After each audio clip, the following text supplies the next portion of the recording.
about community approaches to fostering resilience. And we talked about there being at least 3 different ways of intervening: primary prevention, which is preferred when possible, that we want to avoid problems if we can. Secondary prevention, when we want to identify problems as early as possible. Tertiary problems, when we want to help someone stabilize who's already experiencing significant disease. Burke-Harris talked about the single most important thing is recognizing what the problem is in the first place. Once we know that trauma is a predictor of problems, then we want to intervene there.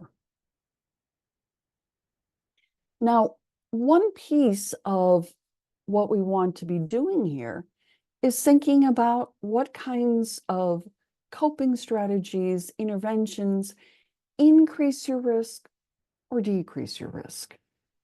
Okay, so this is sort of like the diathesis stress model, but the diathesis stress model focuses more on both genetics and also what kinds of stressors you're experiencing.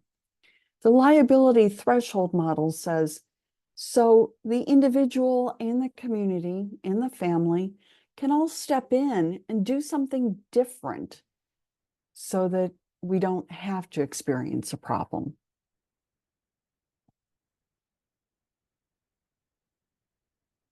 And, this is similar, but different from the diathesis stress model. And I think in some ways, this is much more useful clinically because it tells us what we can do next. We want to pay attention to social determinants of health. And you see that Burke-Harris talks a lot about these, about educational access and quality of access, about healthcare.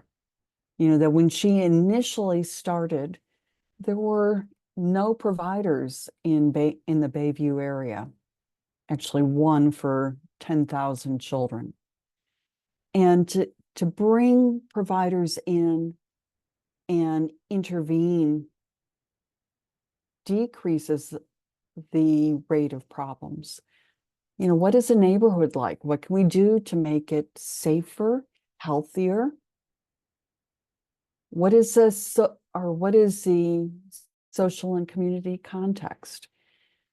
So one of the things we know is that neighborhoods where people are more supportive of each other, where adults know children, where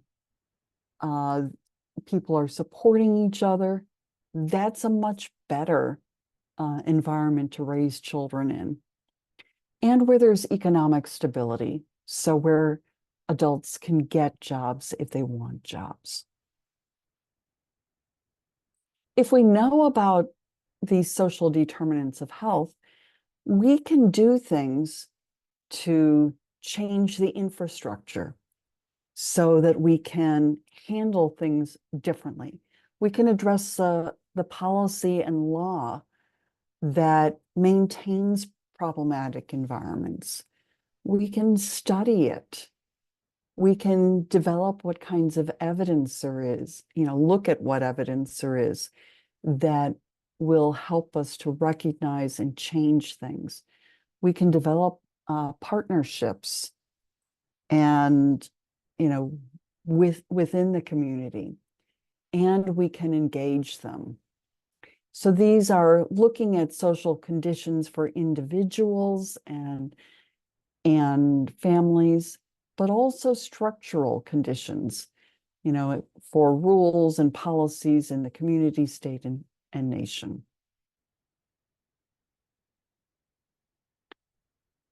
So when we're thinking about intervention, we can intervene at the societal level, so addressing barriers within the community.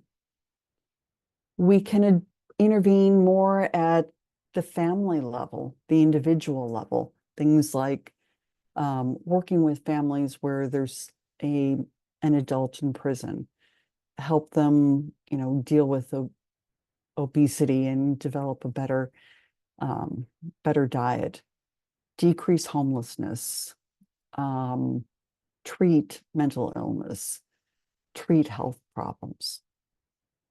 And then there are some issues that are much more at the community level. So finding good housing, safe, building safe neighborhoods, good jobs, quality education, quality health care, access to transportation, and a healthy environment. And each of these things can make a difference. So I think as psychologists, we tend to focus here. And what I'm saying is that we need to focus on this whole big picture. So what can we do? We can prevent trauma. We can create awareness and recognition about the role of trauma. We can find ways to strengthen protective factors. We can engage in tertiary prevention or counseling. We can, work on reconciliation among various parties, and we can help write policy at the community, state, and national level that will support families and support healthy communities.